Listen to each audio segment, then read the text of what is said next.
Feet ऊंची tsunami आएगी, विनाशकारी तबाही लाएगी।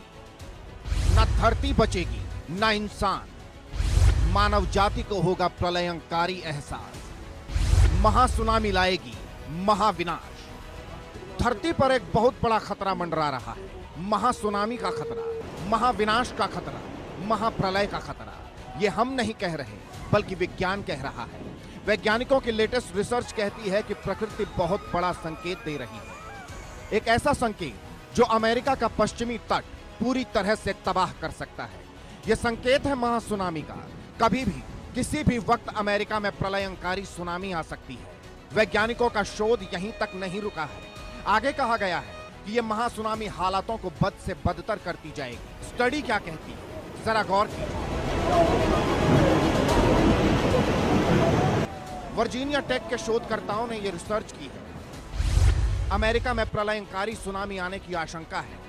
अमेरिका के कैस्केडिया सबडक्शन जोन में विनाशकारी भूकंप आना तय है। किसी भी वक्त यह महाभूकंप आ सकता है। यह महाभूकंप 8 से 9 रिक्टर स्केल की तीव्रता का होगा। महाभूकंप के साथ 100 फीट ऊंची सुनामी आने की चेतावनी। सुनामी से अमेरिका का पश्चिमी तट तबाह हो जाएगा। चेतावनी है कि अमेरिका का पश्चिमी तट 8 फीट नीचे धंसेगा। महाभूकंप के चलते 5800 लोगों की मौत की आशंका है। महाभूकंप के बाद महासुनामी से 8000 लोगों की मौत की आशंका है। कुल मिलाकर यह प्रकृति धरतीवासियों को एक बड़ा संकेत दे रही है। यह धरती इंसान से कह रही है कि अभी भी नहीं संभले तो ऐसा विनाश होगा कि देखने सुनने वालों की रूह कांप उठेगी। यह बात सच है कि इंसान इस धरती का अंधाधुंध दोहन कर रहा है। जहां जंगल थे वहां इंसान बस गया। कार्बन उत्सर्जन ने प्रकृति को छलनी कर दिया है, लेकिन इंसान के लिए ये सब बातें महज मजाक बनकर रह गई हैं। जिस टीम ने यह शोध किया है, उस टीम की लीडर प्रोफेसर टीना ड्यूरा ने कहा है,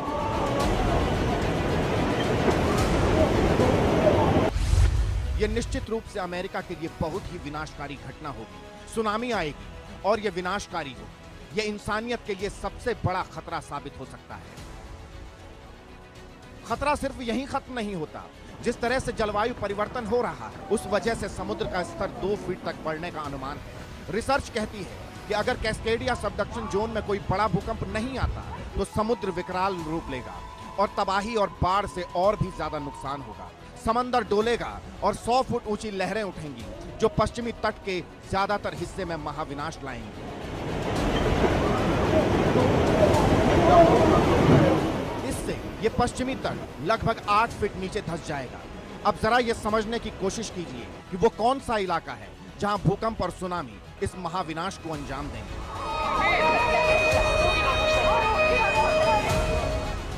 कैस्केडिया सबडक्शन जोन उत्तरी अमेरिका में है। ये 1100 किलोमीटर लंबी एक फॉल्ट लाइन है। यहाँ 2 तरह की टेक्टोनिक प्लेट्स हैं, हुआन डे फूका प्लेट और उत्तरी अमेरिकी प्लेट। ये प्लेट्स कनाडा के उत्तरी वैंकूवर द्वीप से शुरू होती हैं। ये प्लेट्स पश्चिमी तट के आधे हिस्से तक फैली हुई हैं। वॉशिंगटन, ऑरेगन, कैलिफोर्निया के तट यहीं आते हैं। कुल मिलाकर यह धरती पुकार रही है कि संभल जाओ, सुधर जाओ। नहीं संभले, नहीं सुधरे तो महाविनाश होगा। ऐसा महाविनाश जिसे अमेरिका ने आज तक नहीं देखा। वैज्ञानिकों को इस धरती की फिक्र है, इसलिए वो धरती बचाने की जद्दोजहद में लगे हैं। विज्ञान भी मान रहा है अगर ऐसा ही चलता रहा तो महासुनामी से महाविनाश होगा। Bureau report, India news.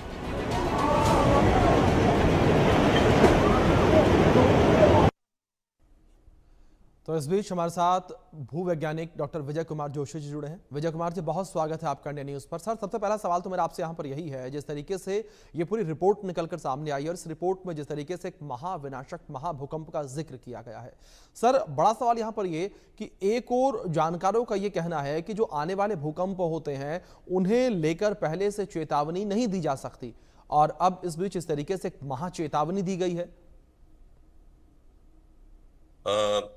देखिए, मैं आपको एक बात बताना चाहता हूँ जी। ये एक प्राकृतिक दुर्घटना होगी अगर जी, होगी। जी। और जैसा कि आप पृथ्वी में देखते हैं सतह पर, वैसा सब सरफेस में वैसा नहीं होता। जी। तो हमारी पृथ्वी जो है 6 बड़ी प्लेट्स की बनी हुई है, जी जिसमें Pacific plate, north American plate, south American, African, Australian and Eurasian plate है। उसके अलावा कुछ छोटी प्लेट भी है, जैसे कि कैरिबियन प्लेट है, नास्का प्लेट है, इंडियन प्लेट है, अरेबियन प्लेट है, वगैरह वगैरह। ये प्लेट को आप ऐसे इमेजिन करिए कि एक बर्तन में आप बड़े जो अलग अलग आकार के लकड़ी के टुकड़े तैराइए पानी में, और उस पानी को बॉईल करिए। जब पानी उबलेगा तो वो लकड़ी के टुकड़े आपस में टकराएंगे और मूव करेंगे। जी इसी तरह से हमारे पृथ्वी के गर्भ में जी बहुत ज्यादा गर्मी है, जो कि पृथ्वी के बनते समय ही अंदर समा गई थी। वो गर्मी जब बाहर निकलने की कोशिश करती है तो उसमें वोल्केनो भी निकलते हैं, फटते हैं, और उसके अलावा ये प्लेट जो है मूव करती है। और जी ये प्लेट जरा सा भी मूव करती हैं तो वहाँ भूकंप आते हैं। और जब भूकंप आया और समुद्र के किनारे आया, और समुद्र के किनारे का पृथ्वी का कोई बड़ा टुकड़ा टूट के समुद्र में गिर गया, तो उससे सुनामी की लहरें पैदा होती हैं। तो जैसा अभी आप कह रहे हैं 100 फीट ऊंची सुनामी आएगी, तो ऐसी सुनामियां पहले प्रागैतिहासिक काल में बहुत आ चुकी हैं। जी एक बार तो ऐसी भी सुनामी आई है कि जिसने पृथ्वी के 3 चक्कर लगाए विषुवत रेखा के अलावा। जी तो मगर तब हम लोग नहीं थे, आबादी नहीं थी। तो अमेरिका जैसे देश में, वहाँ हमारे मुकाबले में आबादी बहुत कम है। हमको चिंता अमेरिका की तो हो रही है, लेकिन असलियत हकीकत यह है हमें अपनी भी चिंता करनी चाहिए। जी क्योंकि हमारे यहाँ यदि भूकंप आया तो जो अट्टालिकाएं आज खड़ी हुई हैं गगनचुंबी, इनका क्या हाल होगा ये तो समय बताएगा। जी दूसरी ओर डॉक्टर विजय जी, जो लगातार हम देख रहे हैं कि जो समुद्र तल है उनका लगातार बढ़ना है, तो क्या महाद्वीपों को ये डुबा सकते हैं? क्या ये भी तबाही का, महाविनाश का एक बड़ा कारण बन सकते हैं?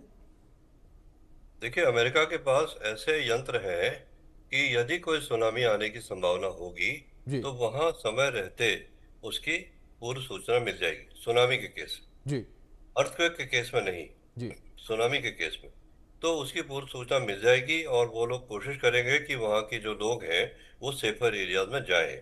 जी एक बात यह है कि अमेरिका में ऐसे नेचुरल हजार्ड बहुत होते हैं, और वहाँ के लोग आदी हैं एक जगह से दूसरी जगह शिफ्ट करने के लिए ऐसी अवस्था में। जी तो दिक्कत तो होगी, जान माल का नुकसान होगा, सब कुछ होगा, लेकिन बहुत ज्यादा मौतें नहीं होंगी क्योंकि लोग समय रहते निकाल दिए जाएंगे। जी लेकिन कब आएगी ऐसी सुनामी या कब आएगा ऐसा भूकंप, ये कोई नहीं बता सकता अभी। जी लेकिन डॉक्टर ये तो साहब, अंदर अंदर। बिल्कुल बिल्कुल डॉक्टर साहब, लेकिन दूसरी ओर अगर बात की जाए धरती के चुंबकीय क्षेत्र को लेकर, तो लगातार उसमें भी बदलाव हो रहा है। उसको लेकर भी समय समय पर जो जानकार हैं उन्होंने चिंता जाहिर की है। लेकिन डॉक्टर विजय जी, मेरा सवाल यहाँ पर यह है कि क्या धरती के चुंबकीय क्षेत्र में बदलाव की वजह से भी कोई विनाश इस तरीके का देखने को मिल सकता है? क्या जो जीवन है धरती के ऊपर वो संकट में आ सकता है? देखिए, ये इसका जवाब देना बहुत मुश्किल है, जी क्योंकि ये कोई ऐसा तो नहीं है कि आज न्यूज में आया और कल को सुनामी आ जाएगी।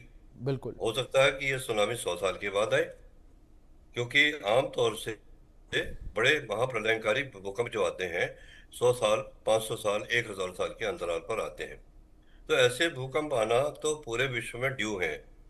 और हमारी पृथ्वी, जो हमारे हिमालय या बहुत सारे पर्वत, वो इन्हीं भूकंपों की देन है। तो ऐसा नहीं है कि ऐसा पहले नहीं हुआ, ऐसा हुआ है। और हमको उसके बचाव के उपाय बराबर सोचने पड़ते हैं। जी अमेरिका इस फील्ड में काफी आगे है, जी और मुझे पूरी उम्मीद है कि वो अपने यहाँ इस जी बात की तैयारी कर रही लेकिन होंगी। सर, इसमें एक चीज मैं और ऐड ऑन करना चाहूंगा। जिस तरीके से आप जिक्र कर रहे थे, विद रिस्पेक्ट मैं ये चीज ऐड करना चाहूंगा कि आपने जिस तरीके से कहा कि ये सुनामी जो है या ये प्रलय जो है वो हो सकता है कि आज से 100 साल बाद भी हो, इसको कुछ प्रिडिक्ट नहीं किया जा सकता। लेकिन अमेरिका की जो रिसर्च निकलकर सामने आई, जो रिपोर्ट्स निकलकर सामने आई है, उसमें यह दावा किया जा रहा है कि जल्द ही ऐसा ये बड़ा बदलाव देखने को मिलेगा जिससे जो मानव जाति है या जो जीवन है धरती के ऊपर वो खतरे में आ जाएगा। ऐसा है कि ये तो जो जो जियो साइंटिस्ट या जियो जी फिजिसिस्ट वहां पर काम कर रहे हैं, इस प्रश्न का सही उत्तर तो वही दे पाएंगे कि वो कब तक एक्सपेक्ट करते जी हैं ऐसा। जी क्योंकि आपका ईसीजी हो रहा है, आपको हार्ट अटैक हो रहा है, जी तो एक्चुअल आपको हार्ट अटैक कब होगा, कितनी देर में होगा, कितना होगा, ये तो कार्डियोलॉजिस्ट ही बता पाएगा। बिल्कुल तो यहाँ बैठ के हम इस बात की भविष्यवाणी नहीं कर सकते कि कब आएगा। बिल्कुल बिल्कुल सर। इस बीच हमारे साथ एक और खास मेहमान जुड़ गए हैं, उनका परिचय मैं अपने दर्शकों से करवा दूं। हमारे साथ प्रोफेसर विभूति राय जी जुड़े हैं, जो कि पूर्व डीन है लखनऊ यूनिवर्सिटी के। सर, आपका भी बहुत स्वागत है इस चर्चा और सर मैं आपका रुख करूंगा। और इस बीच प्रोफेसर साहब, सवाल आपसे सीधा यहाँ पर ये कि क्या जो जलवायु परिवर्तन लगातार धरती पर देखने को मिल रहा है, क्या यही जलवायु परिवर्तन इसी धरती के विनाश का और इस धरती पर मौजूद जो जीवन है उसके विनाश का कारण बनेगा? देखिए, जलवायु परिवर्तन एक बहुत अहम मुद्दा है आजकल, जी क्योंकि जिस प्रकार से ग्लोबल वार्मिंग हो रही है, पिछले 50 साल में करीब 1.5 से 2 डिग्री सेल्सियस टेम्परेचर अर्थ का बढ़ गया है। और जिस प्रकार से जो मुख्य जो नॉर्थ पोल और साउथ पोल में आइस मेल्ट हो रही है, ग्लेशियर्स मेल्ट हो रहे हैं, तो उसका बहुत अधिक प्रभाव तो जीवन पे पड़ता ही है।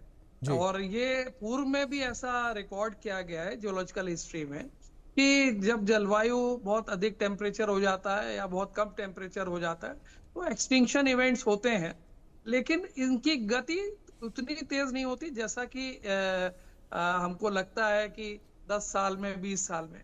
ये हजारों, लाखों, कई बार मिलियंस ऑफ ईयर्स का मसला होता है। जी बट हमें सजग रहने की जरूरत है, खास करके जो आपका मुख्य मुद्दा है कि अमेरिका में इतनी ऊंची सुनामी आने का, उस पे जो लेटेस्ट रिसर्चर्स के डेटा आए हैं, ज्यादातर अमेरिकन साइंटिस्ट के हैं, जी उसमें उन्होंने कहा कि 3 प्रकार से सुनामी आने की संभावना है। जो वेस्ट कोस्ट है यूएस का, उसमें करीब 600 मील लंबी एक दरार है जिसको हम लोग ट्रांसफॉर्म या ट्रांसकरेंट फॉल्ट कहते हैं। और ये वैंकूवर आइलैंड जो उत्तर में कनाडा में है वहां से लेकर के और दक्षिण में करीब करीब कैलिफोर्निया के पास आता है।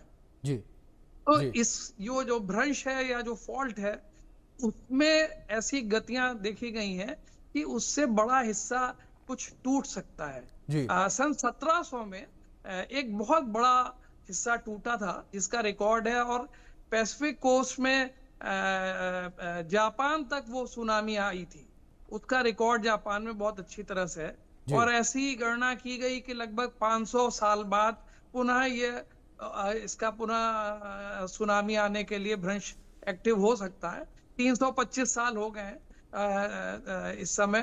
तो जो लेटेस्ट डेटा है उसमें वेस्ट कोस्ट के लिए ये है, और ईस्ट कोस्ट में वॉशिंगटन वगैरह जो है वहां पे भी लार्ज लैंडस्लाइड्स, जो सब मरीन है, समुद्र के नीचे लैंडस्लाइड होने से भी लार्ज स्केल सुनामी आ सकती है। जी तो ये जो नया डेटा नेचर में एक रिसर्च पेपर छपा है उसमें जी इस प्रकार की बातें कही गई हैं। जी और ये कहीं ना कहीं, देखिए, एक पृथ्वी की नेचुरल प्रक्रिया है बिल्कुल जिसमें कि फॉल्ट्स एक्टिव होते हैं, और कई बार उसमें हम ये कह सकते हैं कि sometimes it is related with the global warming, क्योंकि जिसको एक बैलेंस ऑफ ग्रेविटी कहते हैं जी कि अगर हमारे जो मुख्य रूप से जो पोलर रीजन में आइस मेल्ट होगा तो वहां पे ऊपर का भार कम होने से टेक्टोनिक प्लेट एक्टिव हो सकती है। जी तो जी एक डायरेक्टली तो हम ये नहीं कह सकते, लेकिन इनडायरेक्टली ऐसा हो सकता है। बिल्कुल, मतलब प्रोफेसर साहब, जाहिर तौर पर लोगों को यहाँ पर डरने की और सजग रहने की ज़रूरत है। डॉक्टर विजय जी, मैं आपका रुख करूंगा। और बात सर मैं आपसे करना चाहूँगा सुपर वोल्केनो को लेकर। ऐसे में सर, जो सुपर वोल्केनोज हैं, इनके फटने की कितनी संभावनाएं हैं, और ये सुपर वोल्केनो जो हैं वो कितना नुकसान पहुंचा सकते हैं अगर फटते हैं तो?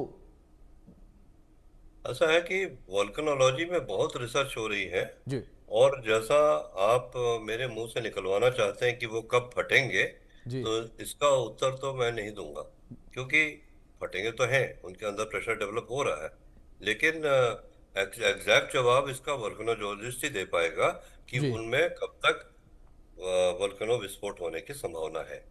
जी ठीक है। प्रोफेसर साहब, मैं आपका रुख करूंगा। क्या हमारे पास कोई ऐसे संकेत हैं जो बड़े भूगर्भीय बदलावों की चेतावनी पहले से दे रहे हैं?